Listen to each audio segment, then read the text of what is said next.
एक बार भगवान गौतम बुद्ध अपने शिष्यों के साथ किसी पर्वतीय स्थल पर ठहरे थे। शाम के समय वह अपने एक शिष्य के साथ भ्रमण के लिए निकले। दोनों प्रकृति के मोहक दृश्य का आनंद ले रहे थे। विशाल और मजबूत चट्टान को देख शिष्य के भीतर उत्सुकता जगी। उसने पूछा, इन चट्टानों में तो किसी का शासन नहीं होगा, क्योंकि ये अटल, अविचल और कठोर हैं। शिष्य की बात सुनकर बुद्ध बोले कि नहीं, इन शक्तिशाली चट्टानों पर भी किसी का शासन है। लोहे के प्रहार से इन चट्टानों के भी टुकड़े टुकड़े हो जाते हैं।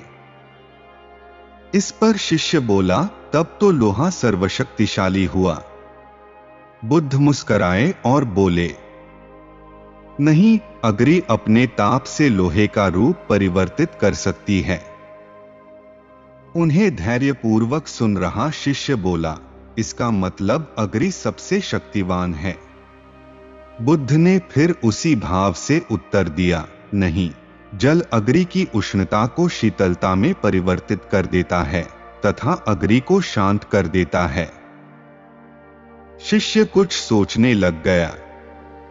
बुद्ध समझ गए थे कि उसकी जिज्ञासा अब भी पूरी तरह शांत नहीं हुई है। शिष्य ने फिर सवाल किया, आखिर जल पर किसका शासन है? भगवान बुद्ध ने उत्तर दिया, वायु का। वायु का वेग जल की दिशा को बदल देता है। शिष्य कुछ कहता इससे पहले ही बुद्ध ने कहा कि अब तुम कहोगे पवन सबसे शक्तिशाली हुआ। नहीं, पवन सबसे शक्तिशाली नहीं है। सबसे शक्तिशाली है मनुष्य की संकल्प शक्ति, क्योंकि इसी से पृथ्वी, जल, वायु, अग्नि इत्यादि को नियंत्रित किया जा सकता है। जीवन में कोई भी महत्वपूर्ण कार्य संकल्प शक्ति के बगैर असंभव है। इसलिए अपने भीतर संकल्प शक्ति का विकास करो।